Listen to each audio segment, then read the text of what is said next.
Do you need an ambulance? He doesn't have a third signal. Give him a ticket. Do you need to go to the? Why the fuck do I get a ticket? He can do whatever he wants. Okay. Give him a ticket. Ladies and gentlemen, yesterday we had a very, very, very interesting conversation. Yesterday we talked about a destructive mindset of a woman that you're with. And mind you, it might seem that I'm being harsh sometimes, but I'm truly not. We have to get to the bottom of the issues. So what are we going to talk about today? Men, I said, establish your respect, create your boundaries, know who you are, build on top of them characteristics. And I'm talking to you right when I'm looking at this screen. Fellas, I'm a life coach. I'm a grief coach. I'm certified in a lot of different coaching, got a master's degree in pastoral counseling, counseled thousands of people. I know what I'm talking about when it comes to relationships. A lot of it was grassroots with the boots on the streets. So let's talk about something today. Let's talk about why we get ourselves into trouble. And I can tell you that I know a lot of the reasons why people suffer in relationships. Now, a lot of it has to do with trauma. What do I mean by that? Let's talk about life commands, but let's take a little step back before that, okay, and talk about in utero. When a baby is in a mother's stomach, right? And these emotions, if they're really angry, if they're really upset, if they're yelling all the time, screaming, drugs, alcohol, depressed a lot. And we have to remember, we're not talking about mental illness in this program. We'll get to that later, but mental illness and the trauma that ensues. But these genetics are changed and made depending on the characteristics of the mother. And then when you're born, you have a predisposition towards trauma. About 20% of the country does when it comes to depression, acute depression disorder, depressive disorder, I should say, and other elements. And when you branch off of the DSM 5, that's not what I'm talking about right now, though. And then you got your environmental. How are you growing up? What is a parent doing? Now, that's where we're going to start. Okay. The child is born, the woman is born. This is predominantly geared towards men. So remember that, ladies. I'm talking about the relationships men go through, but you can use this for yourself too. I just am dealing with men because I get a lot of issues from men. So women are not the enemy. You are not the enemy. You're a gift from God. And I'm talking about the dysfunctionality in the relationship. So imagine being born as a child with a mother that's going through a lot of problems, a lot of situations, strife inside of the relationship, of the marriage, if there's alcohol, if there's drugs, and there's discontinuity in the relationship and it breaks apart. You start here, you end up here, or it just started here to begin with. You're at each other and you bring this child into the world. So, fellas, a lot of times an individual, could be a woman or a man, is born into a family with a lot of strife and transgenerational trauma. Now, what does that look like? If you have a mother that's always compulsive and has this compulsivity for the daughter to always clean, everything has to be perfect, everything has to be in order, and it's never good enough, that inflicts trauma because the child feels like they're never good enough, and to try to grow in that kind of atmosphere is dang near impossible. And so, what comes with that, what I want to talk about today is life commands. Hey, Pastor Joshua, how important is life commands? And what the HE double hockey sticks are you talking about? Well, let's get into this life commands. Life commands, the Bible says that the words we speak, right? Because the power of the tongue has the power of life and death. And that has to do with kings going back into the centuries, into the eons, into the millennia, and they can give an order to decapitate you. Okay. And so the tongue has power of life and death in that circumstance, but spiritually, the tongue has life and death in the sense of decapitating a person's spirituality and they're standing in a relationship. We're not talking about health and wealth. You cannot speak health and wealth into your life. I have a Bible podcast and we'll get into that later. But what I'm talking about is if you have a spouse and you're always telling your spouse, ladies, if you're telling your husband to what you can't do right, your husband, this is not good enough. You're not cleaning the right way. You're not being the man that you should. I think Stella Bell's yelling at me in the back right now. I'm not even going to bother editing this thing because she's going right through the soundproof room. But let's talk about this. Let's revert a little bit to a child. If you're born and your mother's just teaching you about money, what to acquire, what a man should give you, what you're entitled to go get your job, to make that money, to be an independent woman, to let nothing bring you down. And independence is good. Money is good, but you're never taught about spirituality, how to grow your character, how to treat a man, how to carry yourself as a woman, how to respect yourself, what you're demanding from yourself and the relationship based off the principles of the Bible, the principles of Christ. And then you get into this relationship and you've created a mentality of I. And therefore, you've made a transition. If you were a little girl growing up or a male, and you are dealing with a narcissistic or a compulsive OCD parent, which, if you look at the DSM 5, it's very, very, very detailed. But regardless, even if it's a subtle type life command and you're never positively reinforced, you never told that you're loved, you never showed that you're loved, you're never taught what love is.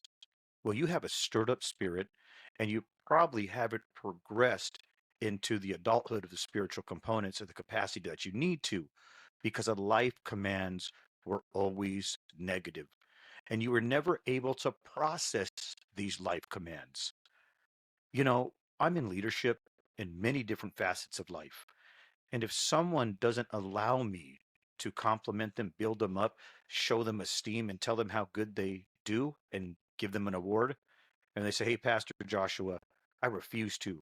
I got too much pride. I can't use it. I can't use you because I don't know about you, me, but I know every human being needs positive reinforcement and affirmation and appreciation. We run off this. This is the engine oil, the gasoline to our spirits, and we need it in relationships too. So, what does that look like?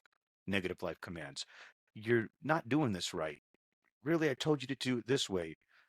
You could have done that better. Well, that's not what I asked for, and putting a negative spin on a positive reality or words of affirmation. So a lot of times that attachment style, what does that mean? It usually means how we form our identity depending on who we attach to growing up.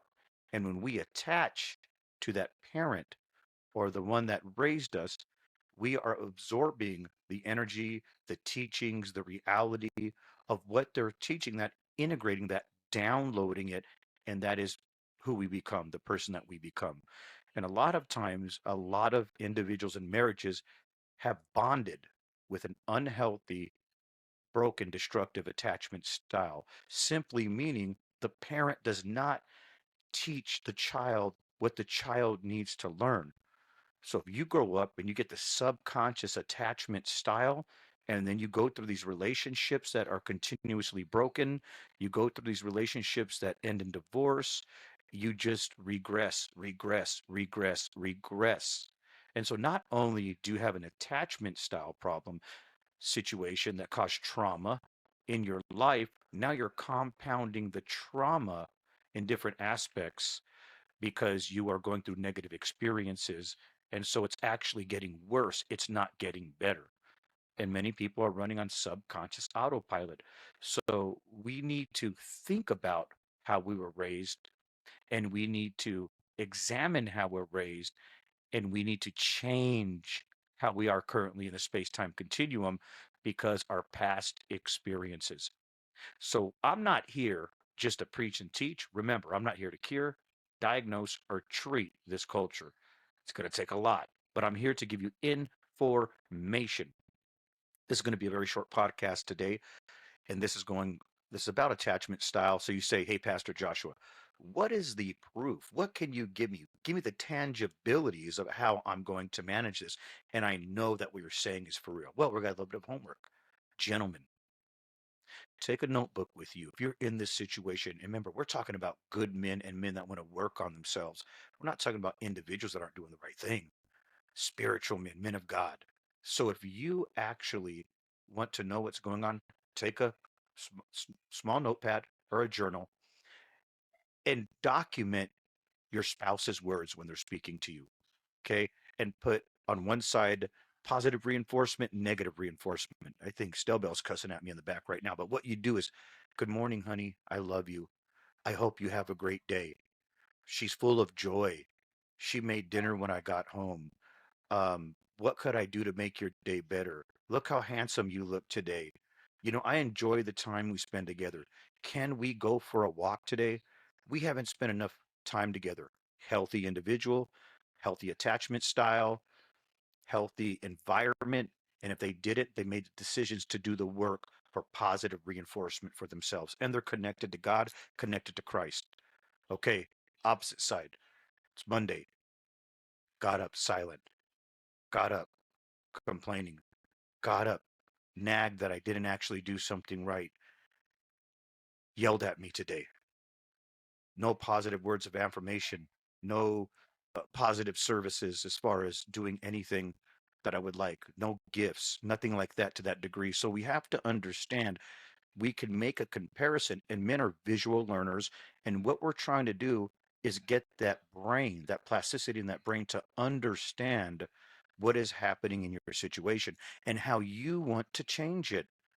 And if you want to change it, you can look at this document and you can start understanding the pattern and the ebb and flow of which direction your relationship is going. The fascinating thing is people will complain and they'll maintain and strain. And what I mean by that is they'll complain all day long about this. They'll maintain the situation and then strain themselves and stress themselves out every day and expecting something to change, expecting God to fix this. Well, I just prayed about it. Well, you can pray all you want, but you can pray your gas lean tank is going to be full in the morning on an empty car and you ain't going to have no gas in your car. I've never seen that miracle done yet. You actually got to take your debit card, go to the gas station, swipe it, and fill up your tank, you know, and God can open up opportunities for jobs and everything so you can put gas in your car, but you're going to have to do the work. That's what you're going to have to do. So the first lesson for you is to understand how you were raised, what kind of conditions you were in, if there was transgenerational trauma, if your attachment was negative, unhealthy, the individuals that raised you, if they treated you wrong, if they treated you bad, if there was sexual abuse, if there was an emotional abuse, physical abuse, and how that is manifesting itself in your relationship. Because there's a lot of men right now that sit back and go, "What is happening?" And ladies, I'm sympathetic to you because one out of every five girls growing up is mistreated and violated in the home. And this is wrong and it's evil. And I condemn that. But what we have to do is catch ourselves. We have to train ourselves. We have to process the trauma. And then we have to reinforce positive affirmations with life commands. So we take those past life commands that were death commands and we grab them with power. We take that opportunity and we turn that around and start speaking positive reinforcement into our spouses, into our lives, into our workplaces, into our situations. I'm going to challenge you one thing before I let you go, because this is a very short episode, not doing these big, timely ones. Maybe we'll get to that later. Do you really think you're going to be any different at work than at home? Do you really think you're going to be any different at home than work? Who you are is who you are, you know? And if you have learned to do that, it's almost like it mirrors borderline personality disorder. That's a very serious, serious condition as to what dopamine, serotonin, norepinephrine, neurotransmitters, and deficiencies in the brain based off genetics. But you don't want to create a psychosomatic condition that looks like borderline personality disorder because you're trying to be two different people. Be the same person. Love your spouse. Recognize your past trauma. Recognize those in your life that are giving you bad advice and poisoning you. Recognize all of these things and remember what you are attached to is who you are.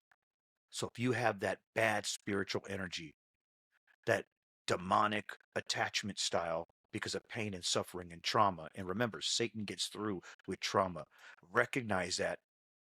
Take the spiritual reins, pull it back, and become the person who you want to be. So, men, document, document, document, read and learn and change.